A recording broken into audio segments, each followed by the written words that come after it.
So today we have Jeremy Kaufmann, a VR developer on his dream simulator by the name of Clarum, a writer for the webcomic Homeless Dinosaur, and also a former production assistant for AgeTec. Jeremy Kaufmann, what are you doing to keep yourself sane during all this COVID-19 madness? Well, been playing a lot of VR stuff actually. It was just a moment ago playing uh, I Expect You to Die on the PSVR. Reading a lot, working on my VR project, writing some music, and doing my job. I work remotely from my day job anyway, so that hasn't changed. But um, not being able to leave the house is a thing. Yeah, it's very frustrating. It's good that you're able to keep working from home. So, I have you here to talk a little bit about AgeTech, specifically the year 2000 when the PS2 was released. The release titles were Eternal Ring, Evergrace, Armored Core 2, and you worked on all of those. Those were being localized. Right. Yeah, I worked on all three of those. Do you want me to talk about like how I started working at AgeTech or? Yeah, actually, yeah, this was a long time ago, right? The year 2000. Yeah. You must have been pretty young, right?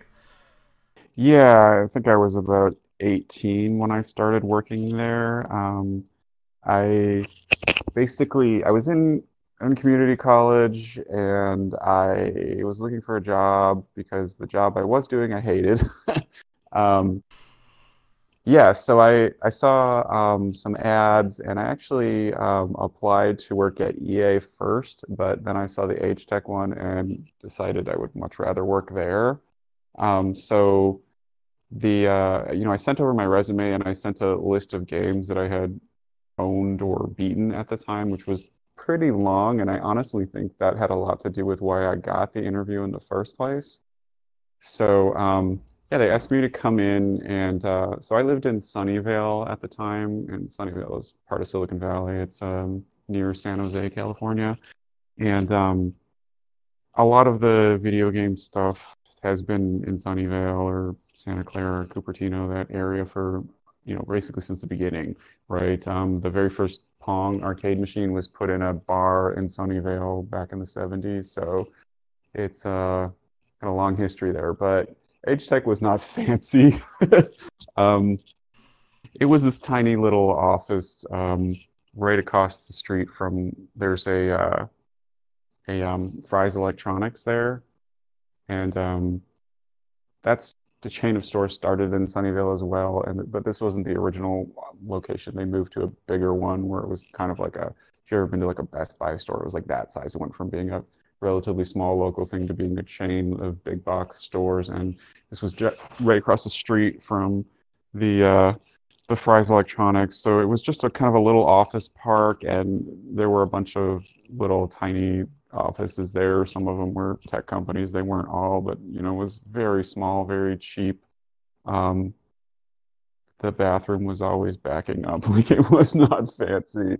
Like people have this impression of Silicon Valley as this like super fancy thing when the fact is most companies are startups. Most of them are very small and low budget and won't exist forever. Some of them don't even last a year or two. The first company that I worked for right out of high school was called Network Telesystems, which got bought by a bigger company called Efficient Networks, which got bought by Siemens. And every time they got bought, it was a bigger and bigger location until Siemens decided that they didn't need people in California and basically laid everybody off.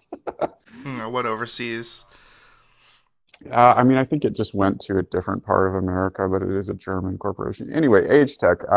So I went in there for the interview, and like I say, it was very small, and there was only two people in the interview. So there was Satoshi Shimojima, who became my boss, and there was another. He was a producer, that was his title, and there was another producer there named Mark. I can't recall Mark's last name, but I'm sure if you looked at credits for games back then, you'd see it. I think it was Mark E. Johnson or something like that. Is what I was looking up. Possibly, I don't remember. But there were basically only four of us working on the production team, and only those two were the only ones that were in my interview, and it was mostly Satoshi talking. Um, so obviously he's a Japanese guy. I don't know. exactly when he moved to the States, but he had been there for a while, and AgeTech had only just recently become its own company. It started out as ASCII Entertainment America or something like that. And they're part of the larger ASCII corporation, but ASCII decided to spin it off into its own company. And I know for a while it was independent, relatively speaking. I think eventually they were reabsorbed by the parent company or something like that. I don't know the exact details because I was long gone by that point. But what from when I was there and the first interview, there was all kinds of ASCII stuff everywhere. Like there were those ASCII controllers there was like the PS1 controller that was like a one-handed RPG controller, and there was like a old ASCII Super Nintendo joystick, like just all kinds of ASCII stuff was in the office. And they asked me a bunch of general questions. What's your experience? I had already worked in QA at, just normal computer QA stuff at Network Tele Systems. So I had that experience, but also, played a lot of video games and did some programming and stuff like that. So I brought all of that stuff up and, showed them my list of games that I had beaten or owned or both. And, one of the last things they asked me was, is there anything else you want to ask me? And I was like, can I see Armored Core 2? Because I was a huge Armored Core fan. I still am, but I was pretty burned out on Armored Core after working on it. So I kind of took a hiatus. But at the time, I had just finished Master of Arena. And yeah, I was really into the Armored Core games. And they took me back and showed me, it was just like a two-level demo. There wasn't that much to it at that point, but I felt like even if I didn't get the job, I got to play this early version of Armored Core 2 before everybody else, and that was really exciting. So I don't know exactly when this was, like maybe May or something like that, April, May, something like that of 2000. It was a long time ago, but it was not anywhere near the launch. At least not the US launch. I think maybe the Japanese launch had just happened or was just about to. Um, so I got the job pretty quickly. I think within a couple of days, I was in there in the office working, and I was taking like a hiatus from school. Um, I think I, I think in reality, I was still taking classes, but they were online classes, which I was just not going to. All I did was do the final exam and the midterm. I literally didn't go to class at all. I was theoretically in class, but I just didn't. And I still passed. So you were specifically looking, like, were you specifically looking for like a job in video games, or was it just like happenstance that you ended up there? I was definitely excited about doing work in video games. I didn't really know what I was doing. I thought about getting a comp sci degree in school, and I started doing that, and then decided that the math was way too hard, and then backed out of it. But I was still interested, and I had, like I say, I was interested in, specifically FromSoft's games because I was a big Armored Core fan. I played all the way through Frame Guide on Dreamcast. If you don't know what that is, it's sort of a Armored Core Gaiden. It's like a medieval fantasy version of Armored Core, but without the missions, just the arena part. Some people compare it to Virtualon, but I don't really think it's that much like Virtualon. It's more like Armored Core, but without missions. And the aesthetic of it, I think, was inspired by Escaflowne, the anime from the mid '90s, like '96 or something like that. I remember something about Satoshi saying something like that about them being interested in it because of Escaflowne. It started out as Armored Core 2, though. That was the reason I brought that up. Frame Guide was originally Armored Core 2, and then there was some issue with the Dreamcast and Sega where they ended up just turning it into a different game and moving Armored Core 2 to the PlayStation 2. I don't know all of the details because this was all kind of secondhand through Satoshi, right? But the impression that I got was it was something to do with the way Sega was supporting developers, but I don't really know for a fact. I do know that Sony was surprisingly supportive of AgeTech during the PS2 launch stuff. Like one of the things they did was they made a like a trailer commercial thing that they showed in movie theaters before movies for I don't know a month or two before the PS2 launch. And they actually AgeTech sent me out to some recording studio in I want to say Mountain View, California. It was pretty close to the office, where I went in the studio, brought a PlayStation 2 test unit and burned copy of Armored Core 2, and I sat there with my PS2 plugged into their like it wasn't Betamax. They had some version of Beta that was used for like broadcast TV back in the day. Even at the time, any kind of thing on tape seemed old-fashioned to me because I was used to DVDs already. But I guess they were still using some kind of high beta or something like that. So I sat there for maybe 2 hours or something like that playing Armored Core 2, and they recorded all that footage, and then somebody in Hollywood edited it into this big old trailer. I mean, it's not like I am on this commercial like my face, but I was the one playing the game, and the footage came from that, and that went into this trailer. So, Sony was behind AgeTech more than I think they ever were before and ever were again afterwards, but I'm sure it was related to the PS2 launch. That's I was gonna say that's actually super interesting because like if you go back and watch that trailer, like you may not have had your face on it, but you're literally like part of the like history of that launch. You know what I mean? It's Yeah, I like suppose so. I'd have that like on a plaque up in my wall or something like that. But yeah, I mean, as far as like how things proceeded while I was working there, the first game I worked on was Eternal Ring because it was the first one along. Um, when I started there, Eternal Ring was more or less functional, and all of the voices had been recorded, and it was at the point where a lot of the text was in the game, but much of it was screwed up and didn't match the script. I guess, I don't know, maybe when they were recording the voices, people improved or something, but a lot of the text didn't match what was actually being said. And remember, this stuff all came out in Japan before it came out here. And so the Japanese people didn't care if English voices fitted or not. I'm not 100% sure if Eternal Ring shipped in Japan with the option to switch languages, but Armored Core definitely did. Like the Japanese edition, you could play with English voices. I mean, the text is still Japanese, but you can listen to English voices on the Japanese release if you want to. So yeah, I worked Interest on. Oh, sure. Go ahead.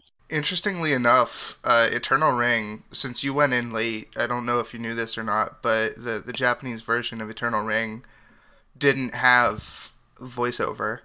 It Oh, was yeah, it was so like on FromSoft's end there was no like lip sync work done or anything. It was just flaps up and down and text and that was it.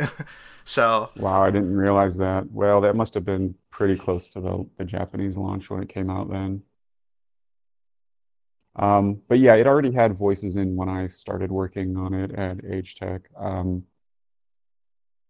For the record, the units that I was testing with were the ones that just looked like a normal PS2, but just had test written across the top of it in that, blocky blue font. It's not the dev units where there's like a big weird cable and all of that. It was just a pretty much a normal PS2, except it couldn't play DVDs and it didn't have region locking, so I could play Japanese PS1 games on it, and they worked fine. So that was kind of neat. Um, but yeah, I worked on Eternal Ring first. A lot of that was just bug kind of tracking stuff, normal QA things. There was a lot of problems with the text. There was a lot of problems. And I had a lot of pushback on my bugs from FromSoft. I think that they felt like if it wasn't crashing, it wasn't a problem.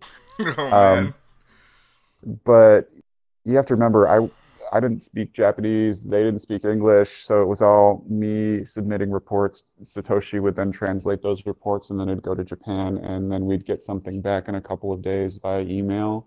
And every so often, we'd get a new disk in the mail. Like this was before everybody had super high speed internet. I think we had, I want to say, ISDN or something like that in the office. Like it was fast, but it wasn't modern day fast, right? Um, but it was a small office. I think there were less than 10 people there. There was the four of us in production. There was the boss guy in charge of the whole place, Keith Miyamoto. No relation to the Nintendo Miyamoto. Um, I don't know if he was like a manager or like officially like some kind of, corporate president or whatever, but he wasn't the owner. I never met the owner. I don't remember his name, but the owner apparently once in a while came in, but I never met him.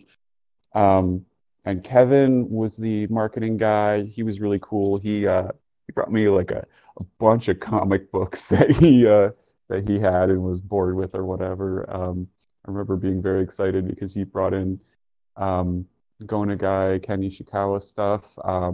Venger Robo it was called. I think it was actually like Get a Robo Go in Japan or something like that. That was cool. We had a lot of fun conversations about comic books and crap. Um, I helped him with marketing stuff. It wasn't my main job or anything, but I would do things like every morning I would come in and check what was going on in the gaming press and see if there was any mentions of anything that we were working on. And if I would find anything, I would print it out and I would give it to Kevin, and he would look for quotes and stuff that he could use in marketing. I also helped him come up with like stuff to, copy to put on the back of the boxes and stuff. Um, I have to ask, uh, this because you've mentioned the back cases, specifically with Eternal Ring. There's a quote on the back that's it's like really big text, and it said, "Who said fantasies have to be final on Eternal Ring?" And I want to know. I, I need to know who was responsible for that because like Eternal Ring is literally is like nothing like Final Fantasy. yeah, that was definitely Kevin. He's also the one that wanted on RPG Maker for PS1. That's another game I worked on. Um, the cover of that, there's like a painting of a dude sitting at a chair or something like that who has like DM written on his shirt because he's a dungeon master, like Dungeons and Dragons. Yeah, that was Kevin's idea. I mean, he pretty much had carte blanche on the actual covers. The Armored Core 2 cover looks nothing like the Japanese one. I actually kind of prefer the Japanese one, but um, yeah, I mean, I definitely helped him with that stuff, but he was the one in charge and he had final say on everything. I remember I wanted the back of Armored Core 2 to say like design, build, destroy, or something like that. And he modified it quite a bit, but he still went with destroy, but he put like three exclamation points after it. And I was like, oh, I wanted something subtle. But yeah, I mean, as far as Eternal Ring goes, honestly, that was my least favorite of the three PS2 launch games. But I know there's kind of a following for it because of the through line, the Kingsfield games leads to Eternal Ring, leads to Kingsfield 4, leads to Shadow Tower, leads to eventually Demon Souls and Dark Souls. Like I know that lineage has made people sort of look at Eternal Ring again. Um, but in terms of what we thought about it when we were working on it at the time, it was just the next Kingsfield. Really, that's how we all looked at it. Kingsfield 4 did not exist at this point, right? So we just basically considered it. Here's the next Kingsfield game. The ring system is really complicated, and I don't think a lot of people really appreciated how complicated it was. Um, it's kind of on the level of with Armored Core, all of the, different combinations of parts on the robots will give you, better performance, all of that. There's a lot of fooling around with numbers in a way that feels more like a Western RPG than a JRPG. So I think that a lot of people just looked at it as kind of a simple dungeon crawler without appreciating the depth of the ring system. That said, you definitely didn't need to go deep on the ring system to beat it. There is this one fight with a dragon partway through the game. And I remember when I was testing it, one of the things I was trying to prove is that you could beat the game without going in depth on the ring system because we needed to know if it would actually work. And I went to that dragon part, and I remember just circle strafing endlessly, and I did completely without using a ring at all. I remember being very proud of myself for that. Yeah, legitimately. And because this interview is about you, I don't really want to talk about myself at all. There too much, but like when I did my Eternal Ring video, that was something I brought up. Is like legitimately every single boss. Like the optimal strategy was just circle strafing. You know what I mean? It's Yep. but But yeah, there were. Oh, sorry. Go ahead. um, yeah. You did get to play like these games a lot. And Get to have to. yeah, well, you have to get to. You know, it all depends on how you look at it. But so you played Eternal Ring. You said it's probably your least favorite. I'd assume because you like Armored Core, it would be your favorite, right? What's Oh, your stance definitely. on Evergrace? Evergrace is okay. It it's definitely very Zelda inspired. Clearly, they took a lot from um, Ocarina of Time, and there were some things that I actually like better about it than Ocarina of Time. Um, but it's also kind of janky in some ways. I really liked the dress up system. Like that was pretty new, having a 3D game where you put on different outfits and your character reflects those changes. Like I remember thinking that was very cool. Um, and this particular game, the translation was a train wreck. Um, they basically the translators were not nobody. There were no translators working at AgeTec. There were no voice actors working at AgeTec. It was all outsourced. So somebody who was clearly a native Japanese speaker who was okay at English did the translation, because what we got back was just a mess. Like we didn't even get the monster names translated at all. I made up all of them 100%. Like I sat there with a spreadsheet and just made them all up. Wait, A bunch of them. Oh, sorry. Go ahead. does that mean that you're the person responsible for naming the octopus monster Hentacle? Yes. Oh my god. I blamed the Japanese for that. It was all No, that was you. It me. was you. Oh my god.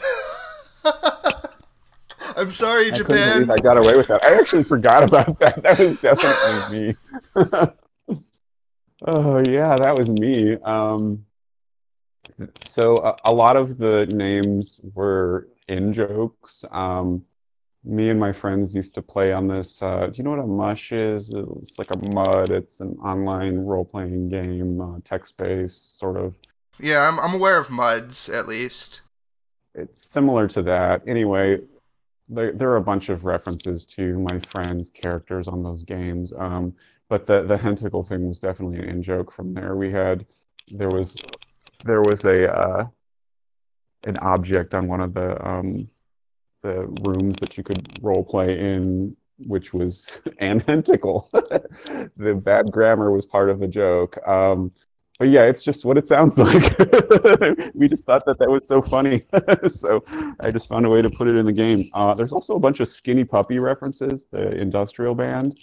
Um, there is like a plant monster called the Testure Weed, which is named after a Skinny Puppy song called Testure. Um, I'm sure there are a bunch of other ones I can't think of off the top of my head, but if you sat down and like read me the list of monster names, I could tell you what they're from probably. Um, that's another thing in Armored Core 2 as well. Some of the names made sense, but some of it was just here's some Japanese shit nobody understands. They didn't even bother to translate it. So I renamed some of the characters in the arena and stuff because what came back from Japan was just, it was just some Japanese words. Like it was not translated at all. I mean, maybe it was a name, maybe it wasn't. We had no idea, but Sony didn't like that. They would reject games if there were Japanese words in them.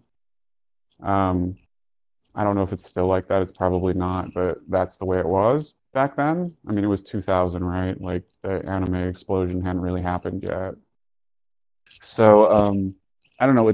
They were never as bad as Nintendo because Nintendo would like censor everything back in the day and all that, but they were picky. But when I worked at EA about, I don't know, 4 or 5 years later, and Sony up a bit, but Nintendo still really picky. Oh, okay, yeah. I mean, I think Nintendo is like known as the very like anal about everything type company. Yeah, and I mean, I get why they're like that. They're very specific about their brands and all of that, and I don't necessarily blame them, but just looking in terms of work that I had to do. Um, yeah, there was a lot. Anyway, we didn't do any Nintendo stuff at AgeTech, at least not when I was there. Maybe they did at some point. But yeah, Evergrace. So Evergrace has a problem, which is that the end game is impossible. Like it is so hard. And I literally filed bugs on being unable to beat the game without cheats. Like it was impossible. Nobody in the office could do it. And they kept saying they would adjust the difficulty levels, and then it was just as hard, or if it was easier, none of us could tell. Um, as far as I'm aware, nobody was able to beat it before it was released. Nobody in the office. That's interesting. It was a race to the finish, right? We had to have everything done by a certain date for Sony to, have everything in the stores on launch. I don't remember what that date was anymore, but we had a hard deadline, and we had to meet it. So, Eternal Ring, I probably spent about a month on, but it was more more or less, a finished game when I got it. Like it worked, it was functional. Uh, that was not the case with Evergrace. Evergrace was very, very broken. Um, I remember filing a lot of bugs where it was stuff like you can walk right through this tree and get outside the level, and this enemy is unkillable, stuff like that. There was a lot of issues with so there's a system where if you use a weapon, it eventually breaks, actually a lot of games do that now, including Dark Souls, but that was pretty new at the time. I mean, I know some like old-fashioned 2D RPGs had done things like that, but it wasn't ever very popular. And I remember a lot of people complaining about it when Evergrace came out, but I thought it was neat. I also thought it was really cool how in Eternal Ring there was a day-night cycle. And I mean, yes, some 2D games have had day-night cycles before that, but I think that was the first 3D game that I played that did. And it just, lent an atmospheric air to the whole thing. But for Evergrace, most of the puzzle solving was fairly reasonable, I thought. There are some puzzles in Ocarina of Time that are not fun, but I never really felt frustrated by the puzzles in Evergrace. The issue with Evergrace was some of the late game monsters were just too hard. Yeah, So, they were tuned up. You could definitely, because like when I was playing through it, I pretty much like I found that like using the like really long range spear weapons, like it you could kill things with them pretty easily, but it took a while. So I could see like if you weren't using those like long range weapons to keep them at bay, it could definitely be a little bit more harsh.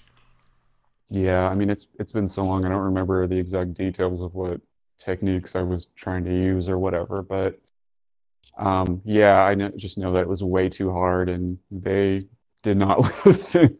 So, um, you know, on the one hand, right, it's their game, but you know, it's not the first time games would be retuned for American audiences, and they did make changes to Armored Core based on my requests. But I think everybody cared more about Armored Core, honestly. I mean, I certainly did. I spent the most time on Armored Core by far. I recall it being about 2 months where I was pretty much dedicated to Armored Core 2. And I mean, it was definitely my baby, right? I was everything. I mean, other people were doing a little bit of stuff here and there, even testing on the other games, but Armored Core was basically all me. I worked with the guy who did the strategy guide.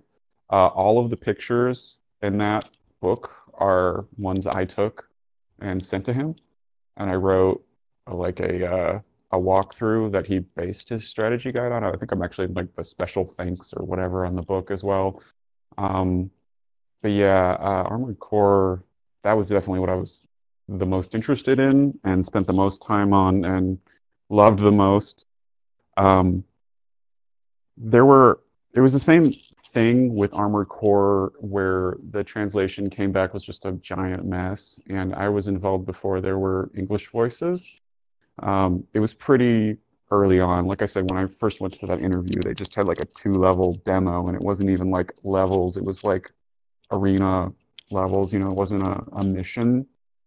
Um, the graphics looked way better on Armored Core 2 than they did on Evergrace or Eternal Ring, and I don't know if that's because there was different teams working on it, or if they just cared more. Um, but it looked significantly better. Um, Evergrace had bigger, more open levels than Eternal Ring, but it had a pretty bad case of the PS2 launch jaggies. Um, Armored Core 2 is a little bit of that, but not too bad. Um, so, I mean, I could tell you some stuff about how Armored Core 2 happened. So, did you ever play the link cable mode on any of the Armored Core games? No, I have not.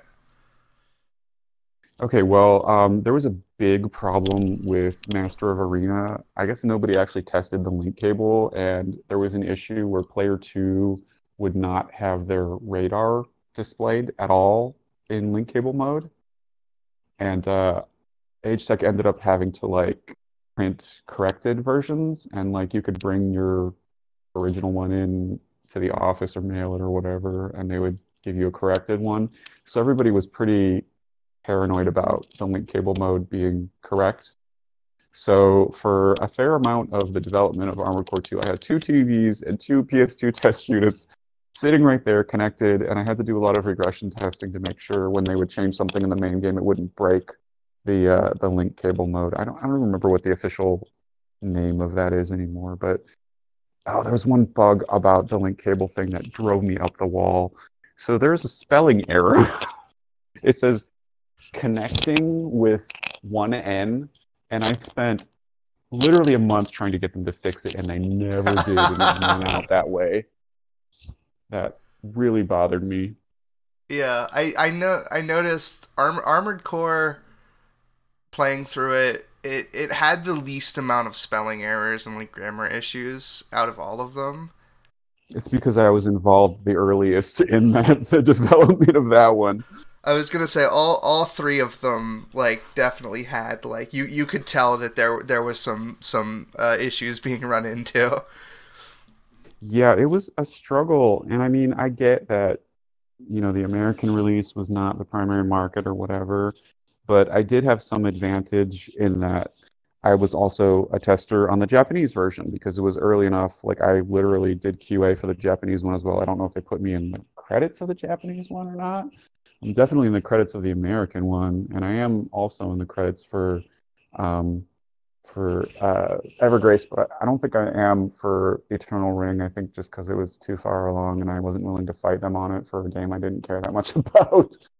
But I remember having to kind of fight to get in the credits for Armored Core 2 and Evergrace. Um, it was important to me. I wanted to have my name in the same list of credits as Shoji Kawamori, and I did, which I was very happy about. But yeah, Armored Core 2 is still really fun. Yeah, the controls are kind of old-fashioned now, and I remember at the time people were upset that they didn't update the controls to have analog control. It wasn't until AC2 Another Age where they had any analog control, and all that was you could use the left analog stick on the DualShock 2 to move, like you would with the D-pad, forward, backward, left, right kind of thing. But you still couldn't. It wasn't like modern Armored Core, like the AC4 or 5, and um, people complained about that. Like I remember, so we got a cover. We got one magazine cover for Armored Core 2. Game Fan gave us a cover, which we were all very excited about. Game Fan went out of business shortly after that, but the reviews were not as good as I'd wanted them to be. But I eventually realized that these games are never going to review in the way that I want them to. Like Daemon X Machina is fantastic. I love it. And it didn't get great reviews either. And the complaints that people always have are the exact things that I love about not just Daemon X Machina, but Armored Core 2, all of the Armored Core games. They complain that the game is all about fiddling with equipment and adjusting numbers. And I'm like, yes, yes, it is. That's why it's good. That is fantastic. It's not supposed to be just an action game. Like people don't get it. It has the same appeal as RPG tinkering with stats. Like I mean, that's why it's good. That's why I love it. And you know, I don't feel like people really understand. But that's okay. It's all right if it's niche. I think a lot of reviewers, like, when looking at games with, like, I guess like niche, not like a niche base of players, but like, the people that like that sort of things, like that is a niche within video games that's not like Hmm. widespread. So Yeah. like you do kind of have to balance, like, I do like this about the game, but I could understand why a lot of people wouldn't. um but yeah, I also feel like when you like actually work on something, the criticism like can be like it can almost feel like a personal attack on you. It's like, oh man, this I'm responsible for this and people don't like it. That's kind of, they're yelling at me. I mean, so one of the other things that I did as part of my job was I was the one on the AgeTec official website, like answering people when they posted on the forums, or I was replying to all the emails and stuff like that. So I did directly deal with some of that kind of complainy business. Um, but that didn't really hurt my feelings or anything. I think people just didn't understand it.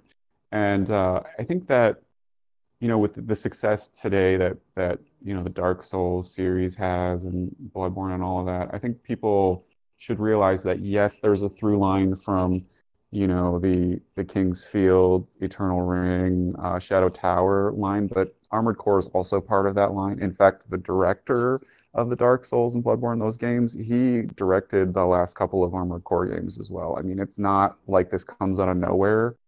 Like there's a definite lineage there, and it's all the same attitude of fiddling with equipment and numbers and fighting ridiculous hard bosses. Like that is part of it, you know?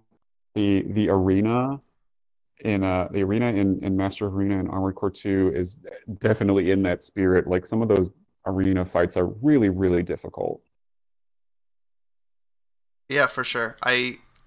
Like, when playing through those games, I found it really hard to not like find like comparisons to the Dark Souls Demon Souls series, and that just goes to show like how connected every single game that FromSoft made was, you know. Yeah, and I mean there are a bunch of games that are sort of I'd call them Armored Core Gaiden games.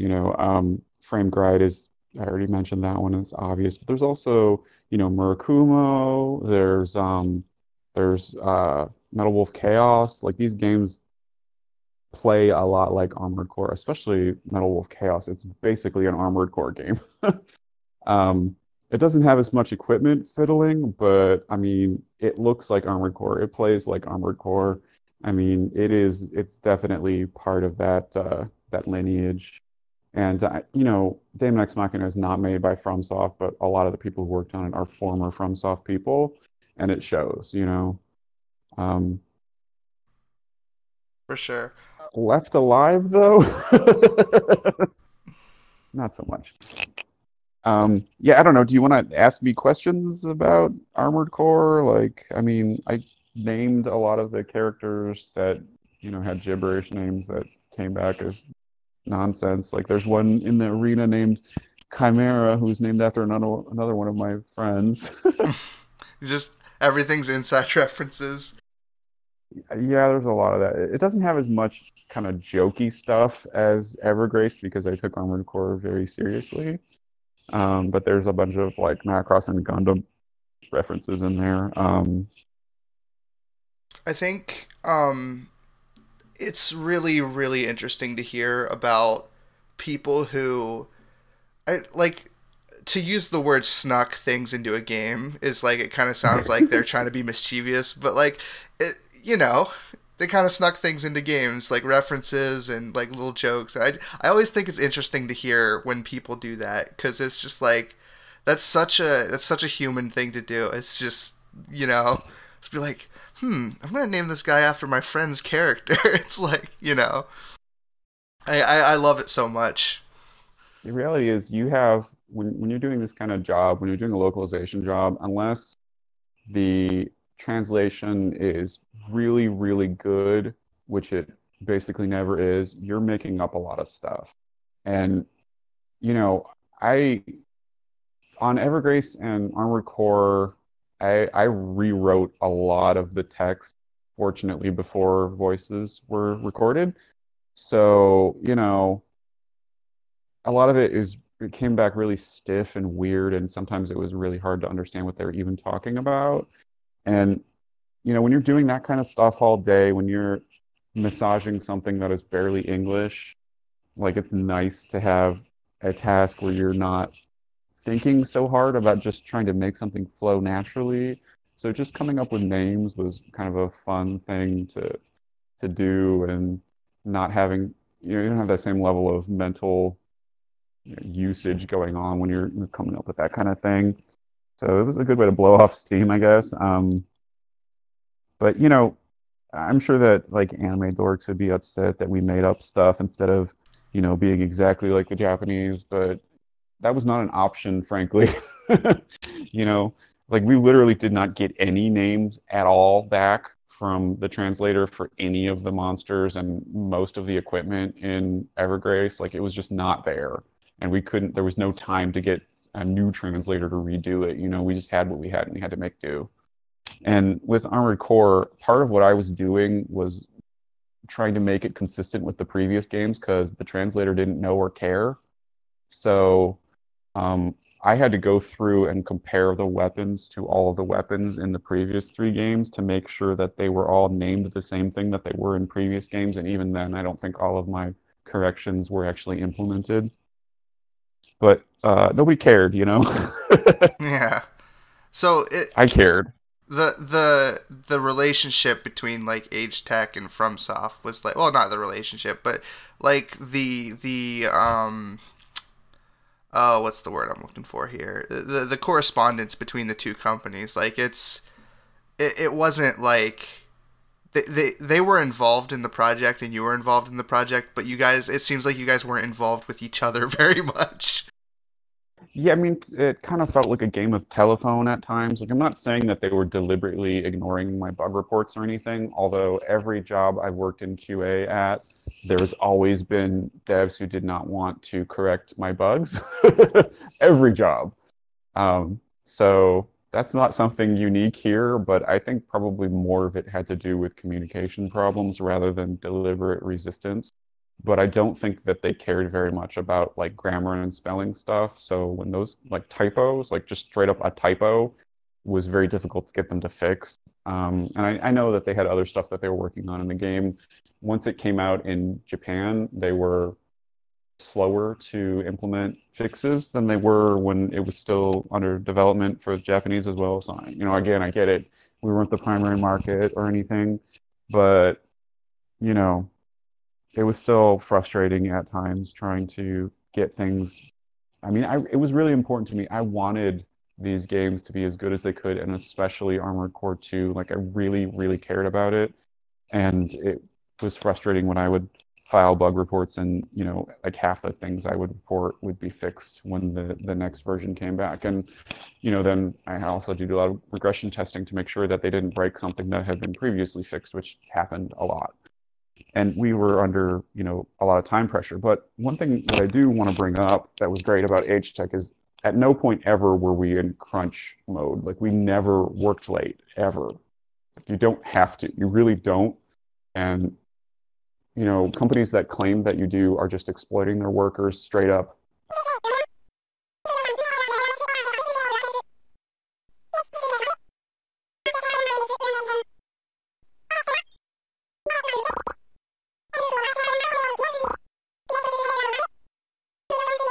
Anything nobody has said before, but it's worth bringing up that AgeTech was not like that. I never worked late.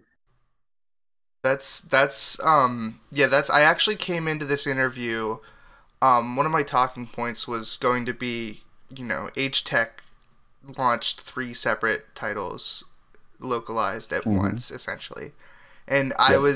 I came into this interview under the impression that you were gonna come in and be like, dude, we were crunching, we were working all day, every day, there was no sleep. Nope. That's the kind of stuff I expected you to say. So it's actually kind of nice to hear that Age Tech, they ran a small crew, but they ran it smoothly, at least.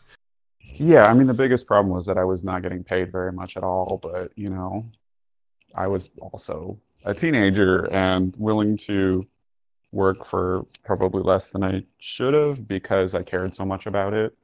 Um, I wouldn't do that anymore, but this was 20 years ago. Um, but I mean, I did really care, and so did the people I worked with, Franz and Mark and Satoshi. We all cared a lot. Like it was not, we didn't treat it like a hobby or something. Like this was work and we were serious about it. It was fun, you know. I did a lot of work in a relatively small amount of time, and so did everybody else.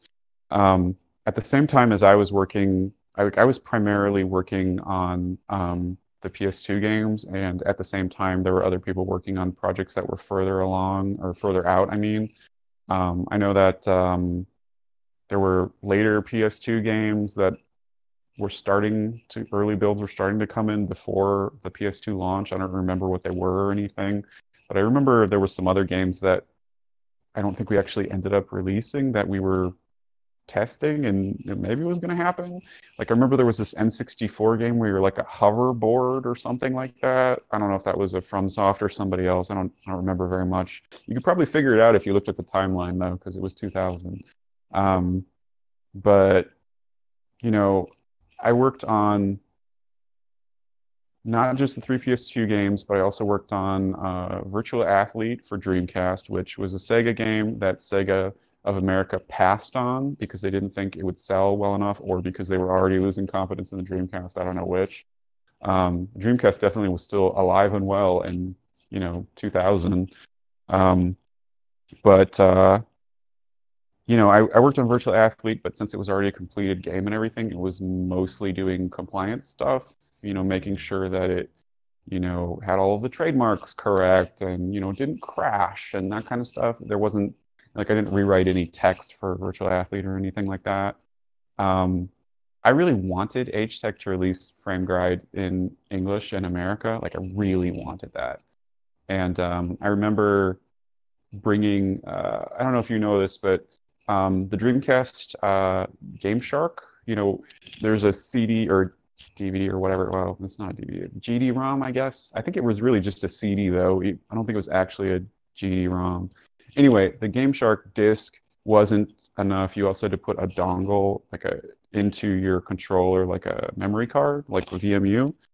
And you could use the Game Shark to defeat the region coding on the Dreamcast. It wouldn't let you play burn discs or anything, although obviously they figured out how to do that later, that pirates did with no problem. But, you know, um, nobody at AgeTech knew that you could use that to defeat the region coding. So I brought in my copy and I showed them Frame Guide, on an American Dreamcast. And, they obviously were aware of Frame Guide and there was some talk about releasing it in the US, and I think that it was me who finally convinced AgeTech to go for it because at the time the Dreamcast was doing pretty good. Like the launch in America was good, and it was selling well here for, you know, maybe the first half or so of 2000.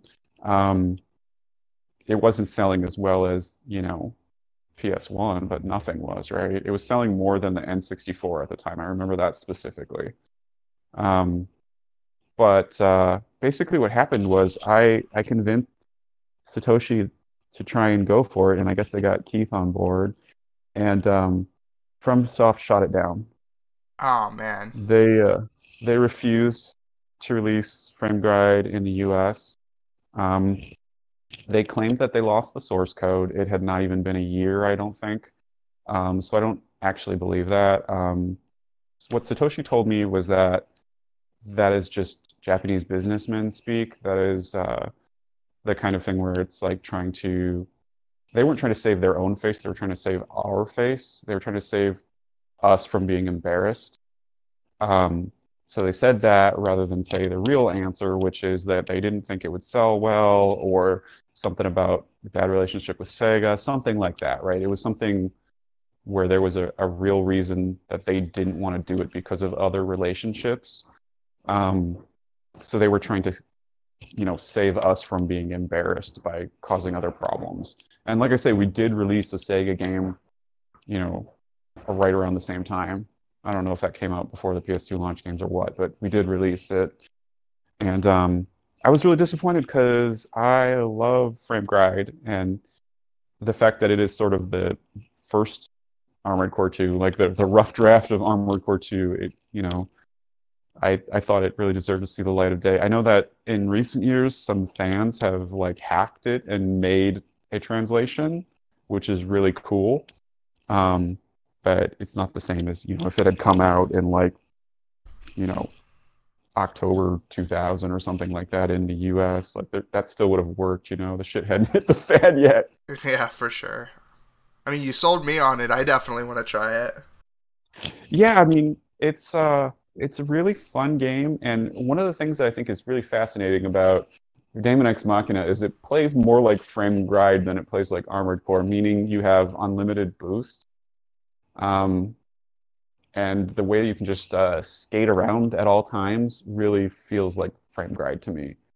So I kind of wonder if that's something that might have been in the back of their minds for a long time, because Armored Core always had that thing where you had to you could run out of boost because your energy meter was too low, and then you couldn't fly anymore. And they did away with that in Frame Gride, and they did away with it in Daemon X Machina. You could still, you know, I mean, you can't burn out of like there's still a meter that you can use up, but it's not the same, right? You can still move around and stuff. It's not like you can fly infinitely in Daemon X Machina, Like you don't like you could still use up your energy other ways, but you can fly forever. And after being restricted, for 3 armored cores, I was really excited about being able to do that in Frame Gride. And um, another little detail I can tell you about Frame Gride and Armored Core 2 and the relationship between them is I know that there's some code that is shared between them. I don't know the details because I didn't do any programming on any of these games.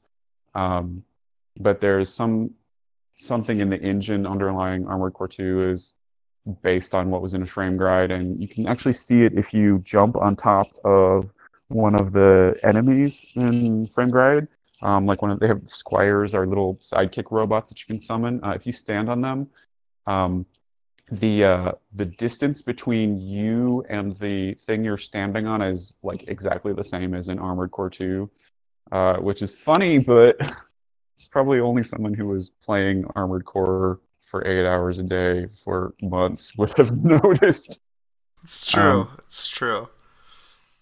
anyway, I can tell you about some of the other stuff we worked on. I know PS2 is your primary area of interest, but I also worked on RPG Maker for PS1. I basically had to rewrite or write wholesale most of the manual because what came back was useless, and it is a game making tool rather than a game itself. Um, the ring thing in Eternal Ring, that part of the manual is entirely written by me because they did not care if you understood it, and I thought it was very important that people did, and it was disappointing to me that reviews didn't even ever go into it. Yeah. It is kind of surprising because the 2000. That's the time when you are reading game manuals. You know what I mean? It's not Yeah, like now when there's like the game doesn't.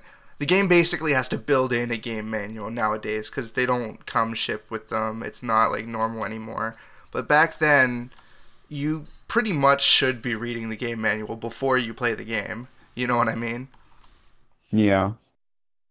And I mean, I did the same kind of thing with Armored Core where I got a bunch of garbage back and had to massage the manual into English, but I didn't have to completely write a section wholesale like I did with Eternal Ring. Yeah, the Armored Core manual is dense. There's a lot of information in that one. You're welcome. Um, One thing I wanted to ask you, because I know you're pretty into music. Did, I think all three of those games, Eternal Ring, Evergrace, and Armored Core, had just really good soundtracks. And I was wondering if you had any thoughts on like the music, because once again, 8 hours a day you're working on these games, you're going to be listening to the music a lot. So if there were anyone to ask, it would be you. Sure. So, I mean, obviously, Armored Core 2 was my baby, and I played it more than anything else the entire time I worked at AgeTec. Um, and I mean, I love the music. Have been into electronic music since I was a little kid, basically. I'm originally from Michigan, and like Detroit techno is a big deal there, and that's kind of the modern electronic music kind of came out of Chicago house and Detroit techno. And what I thought was interesting about Japanese video games in the late 90s is you get this interpretation of other people's culture coming back. So, if you play a game like Wipeout, like there's actual European electronic musicians on it. Like some of it was made in-house, but they had like Prodigy songs and Underworld and stuff like that, right? Or maybe it was Orbital. But anyway, the Japanese games, it wasn't like that, right? It was Japanese artists, a lot of them not famous musicians or anything, just like guys who worked for studios a lot of the time. And with all of the PS1 Armored Core games, there's a very, you know, it's 1998 kind of a sound to them, um, which is not a bad thing. It's just dated, right? It sounds like somebody who went to a rave in 1994 and was like, that was pretty cool, and spent a couple of years, messing around with like a combination of some tracker and like, an ancient keyboard from Chord or something like that, right? And in 1998, they got to the point where they could pretty much emulate what was going on with American and European electronic music. And then by the time you get to 2000, you have people kind of reinterpreting it rather than just trying to ape what was happening in America and Europe. So I think that Armored Core 2 soundtrack has actually held up pretty well. It's, almost entirely electronic music. And I'm glad that they did that, like they kept with that, because there's every time they try to do something kind of orchestral in the older FromSoft games, it kind of doesn't work. And that's sort of what's going on with Eternal Ring. Um, yeah, it's just, if you're gonna make music that sounds like a movie, you really need to have like an actual string section and not just fake strings because they sound bad. And Eternal Ring kind of sounds bad.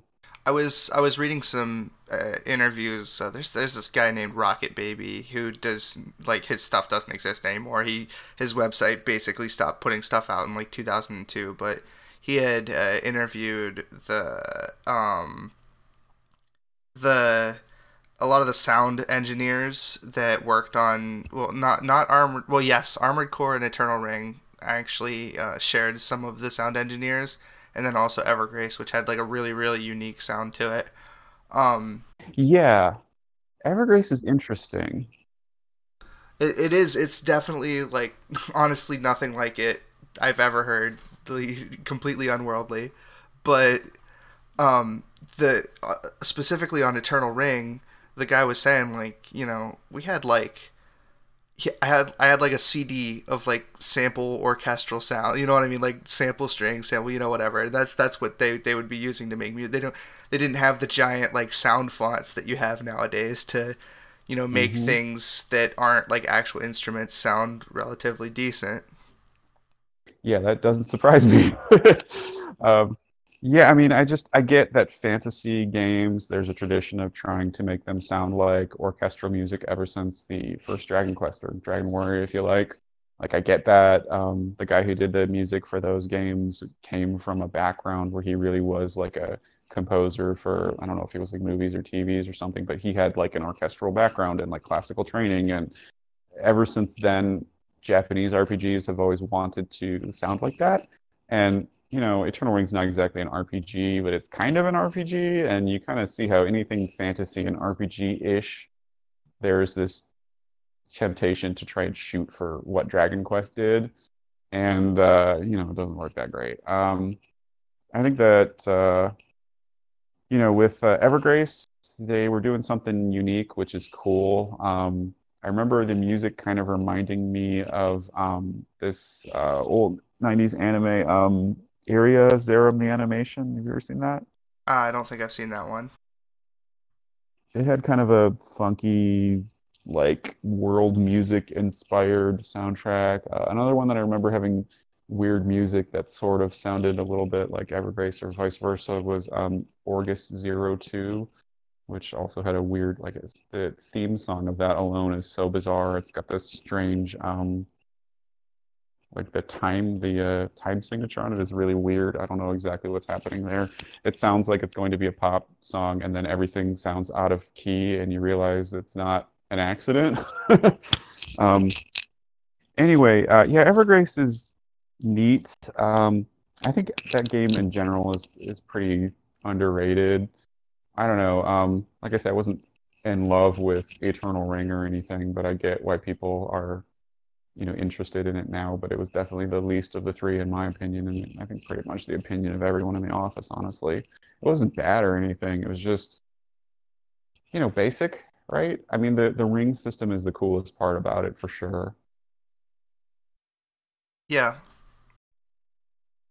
For Armored Core 2, another thing that I thought was kind of a big deal at the time was it seemed like maybe it was just because I was using better equipment in the office than I had at home or whatever, but I remember being pretty impressed by the sound effects and the mixing. I don't know if there was some, Dolby DTS or some crap like that, something built into the PS2 or whatever, but it sounded a lot better. The sound effects rather than the music sounded much better in Armored Core 2 than in Master of Arena because I had just finished playing that when I started at AgeTec, so it was still fresh in my memory. Um, I'm sure if somebody was, that guy was interviewing the sound design people, I'm sure they could probably answer questions about what technologies they were using, but for me, I didn't speak to any of them, and I only spoke to the FromSoft developers through Satoshi. So it was always, here's my email, Satoshi translates it. They read Satoshi's translation. Then they send a reply, and he translates the reply, and then I see the translation. So, it was more like, have you ever seen somebody interviewed where they're speaking through an interpreter rather than someone sitting down and translating it and then massaging the translation with the localizing? It was pretty rough. It was like I get the gist of it, but the detail might have been lost. It was kind of like that. And I definitely never talked to any sound guys or I never talked to the voice actors, never anybody like that. It was only the devs and it was, the programmers were only talking through Satoshi. So um And I I think worked I just on, oh, sorry, go ahead. oh, I was gonna say I just had like I think this is kind of like one of the last questions I had like specifically about H Tech is you said a lot of the like voice acting for like the English voice acting for the games was like specifically outsourced and there were freelancers and stuff like that. Like was there any insight that you have that went into that like what kind of direction they were getting or was it literally just like this is what we have, we're sending it off to the other guys to do that thing? So when I say it was outsourced, I mean literally there was a company that their job was to hire voice actors and voice directors, and basically you give them a script and they come back with it. Like we didn't have a super lot of oversight over it. Um, there was nobody in the office that was in charge of any of the voice acting or anything like that. So if it came back and the delivery wasn't great, there was not much we could do about it. Like we didn't have time, we didn't have budget, and we didn't have control for the most part. Um, the only thing I remember about the voice acting stuff for Armored Core 2 is the scripts that they got were all the ones that had been rewritten by me. So they were going off of what I wrote, but even then, some stuff was different when it came back in the recording, and so I had to go revise the script and have, the FromSoft devs change the text to match what they were now saying in English. Nobody cared but me, but it was important, and I think I got most of them. There are probably a couple places where there's something that doesn't quite match, but I sent them one thing, they recorded what they recorded, and it came back different, and that was just what we had to deal with. There were no, alternate takes to work from or anything like that. Like we just got, here's a bunch of sound files, and then they went to Japan and got put in the code, and then we got a disc back. Like we didn't even have I couldn't go edit the WAV file or something. Like I didn't have that. We never had that. It just, went to FromSoft, and then they sent back a new version, a new build with the voices integrated. I do remember specifically telling Satoshi that the the bad guy, I don't remember, in Armored Core 2, there's some like evil guy that you fight near the end or something of the mission mode that has like a deep, scary voice. And I remember telling him that it should sound like the voice actor who played Megatron in the Transformers Beast Wars show. And I remember when it came back, it actually sounded kind of like that, and I remember being very happy about that. But that was a suggestion at best, and the fact that it worked out for me was cool, but we had no oversight or control over any of that at all. Yeah. So even the like so the way I understand this now that you've said this is that like basically like they were doing like whatever takes they were doing, assuming one take, because I mean that's kind of what it sounds like to me when I played the game. And it's I mean, going who knows? straight. Maybe there were several, and that was just the best one. Yeah, I want to give them the benefit of the doubt on that, but and then it was being sent to FromSoft, and they're the ones who handled like the timing and Yep. like the sound effects and everything like with that. So that was none of that was AgeTec at all. Right, none of it was. We didn't have any control over any of that. The lip sync was not something we had any control over. One nice thing about Armored Core 2 was there was no lip sync to speak of because it was always like, here's a robot, there's a person inside of the robot talking, or this is the computer. And I thought that they did a good job on the voices for like the computer thing that you would hear all the time. So that was cool. Some of the incidental dialogue was a little rocky, but there was not much we could do about it. So. Yeah. Do you by any chance remember the company that like you would send that out to? The who No. was doing the voice acting? It's just something I would have liked to look into later. Is all. There might be something in the credits that would clue you in or whatever, but it was a long time ago and I never talked to any of them. So, Yeah. Yeah, I totally get that. yeah. So to kind of put a beat on things, I just kind of want to end this on like a little personal thing. I want to also get to your current projects, but I want to ask you this one thing real quick. Um, Mhm. the interest in like working in the video game interest has never been bigger. It's just during 2000s, it's like the video games they were big, but they weren't that big, and now it's a huge monolith of an industry. Um, Mhm. do you think that? Well, I guess I would say, are there any like advice or like words of warning that you could give to anyone who is like younger, wants to get into something like Yes. that, and may find themselves in like a situation where, oh look, this small localization firm wants to, what kind of words do you have for people like that? Sure. Okay, so I can definitely have some words of wisdom there. Um, I mean, it sounds simple, but don't get exploited. If you work more than 8 hours a day, you get overtime. If they don't pay it, walk. I mean, straight up. Um, I don't know about the rest of the country, but California is a state that has the laws, it's basically they can basically fire you at any point for any reason. And you can also quit at any point for any reason. Like 2 weeks notice is nice or whatever, but you don't legally have to do any of that. There aren't a lot of, ways for the state to check on if companies are being compliant. And a lot of companies, a lot of video game companies specifically, and I've worked at plenty of tech companies that are not video game companies, so I have a point of comparison, right? A lot of them are straight up taking advantage of people. I knew people there who worked like 9 months at, then 9 months at, and then 9 months somewhere else, and then they'd cycle back. And the reason for that was if you work full time for more than 9 months, the state requires you to be a full time employee and get benefits. So they would lay people off every 9 months like clockwork to keep them from getting benefits. So everybody would be, quote unquote contractors, and it's not like they were coming through a temp agency or something. They're straight up hired. And, there's a bunch of kids in there, just straight out of college, like I was, they're getting paid what to them seems like a lot, but it's only a lot because they're working a zillion hours. Really did get paid overtime, so I will give them that. But they would do things like write on the whiteboard, like things like working on weekends is optional with quote marks around optional. Like it was not optional. Oh my god. That sounds like a hellscape.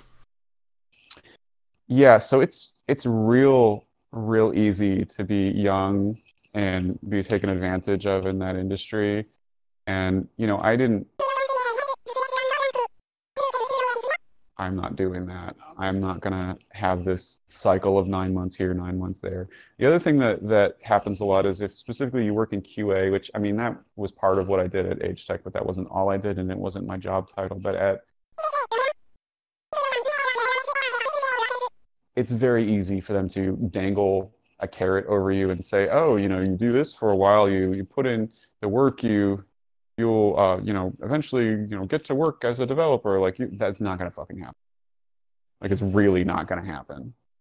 Um, so if you work for a company like AgeTec, which I know they don't exist as a company anymore, but a small company that's doing like localization stuff, it's probably a different story and it's probably better. But these big corporations, they are absolutely exploiting workers all the time. I'm sure they're still doing it. I hear horror stories. Like it's not like it's really easy to be taken advantage of. The only one of these big companies that I have not heard horror stories about is Nintendo, but that doesn't mean that there aren't any. But from what I have heard, they're up in Washington, so that maybe there's different state laws or something. But I've heard that they don't do this kind of stuff. But infinite crunch, like you're always being moved from one project to another that's in crunch, is very common for QA people because QA is not that useful until the project is pretty far along. Um, so, like for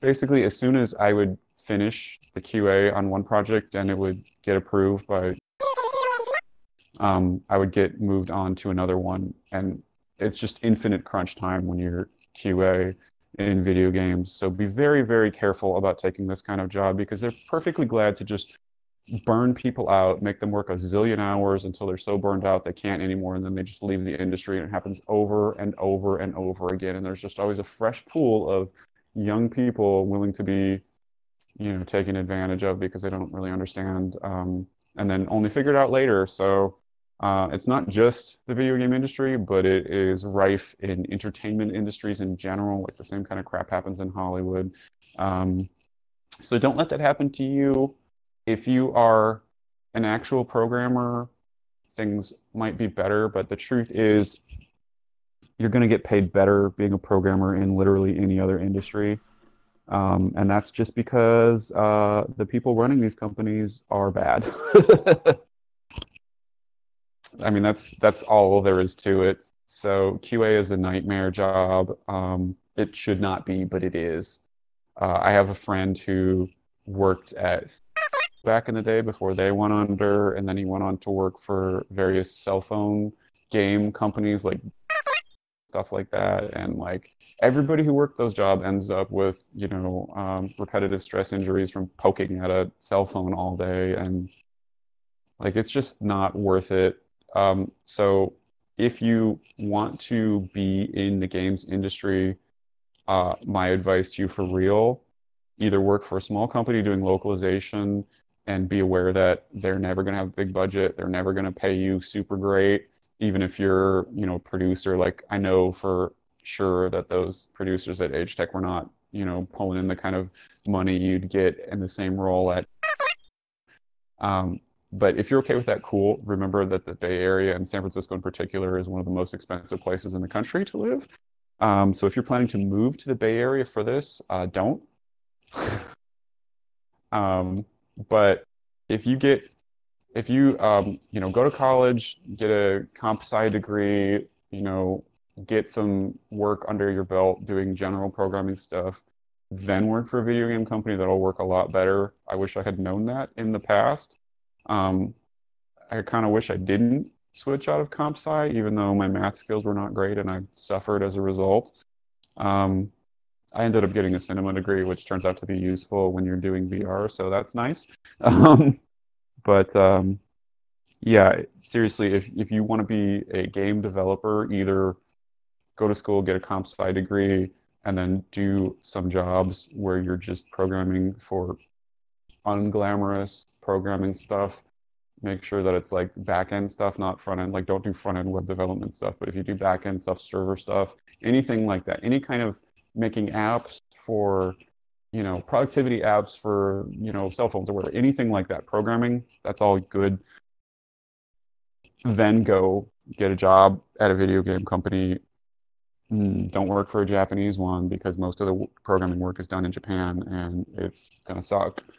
Um, but also, I would still say you still don't want to work for the biggest companies because they're going to be the ones that are going to be the least worker friendly, frankly. You want a medium-sized company, not a brand new startup that's going to collapse in a year. Medium-sized company that's been around for a few years, have some programming experience. That would be my advice. The other way to go is you could be an indie dev and start on your own and make your own stuff and sell it yourself, but then you have to be a business person at the same time unless you get a partner, and then you have to know that the partner is trustworthy and all of that. So there's a lot, right? Yeah, at that point you're the Yeah. startup, you know. Yeah, basically.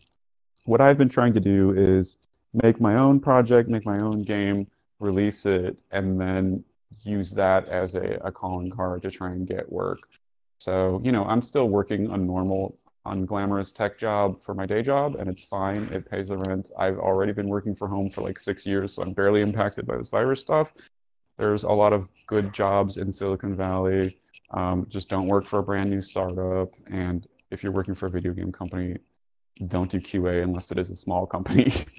And even then, try to get a general job that's not just QA, but like production assistant was great for me when I was 18. I did all kinds of stuff, a bunch of skills that I was able to work on there, and I really enjoyed it.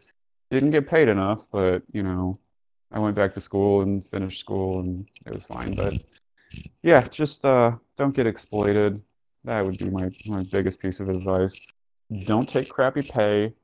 Don't don't accept minimum wage pay for a tech job, for Christ's sake. I got paid $10 an hour, and it was 2005 Uh, or 2004, something like that. Like that was not good, and I live in the Bay Area. Like that's crap. So don't do that. yeah, no, there's some words of wisdom from our friend Jeremy Kaufmann. Um, Yeah. I think that wraps it up. I'd like to thank you for coming, and I'd also like to give you some time to talk about your current project. You said you're working on the VR. You're developing it yourself. I don't know if you're working with anyone else, but it's a dream simulator named Clarum, right? Yeah, Clarum, a dream sim. So I'm kind of inspired by this old PlayStation 1 game called LSD Dream Emulator, which I played back in the late 90s. It didn't ever officially come out here, but you can get it on PSN on a PS3. So if you have a PS3, just get yourself a PS3 Japanese account and buy one of those cards, and you can buy it right now or pirate it, whatever.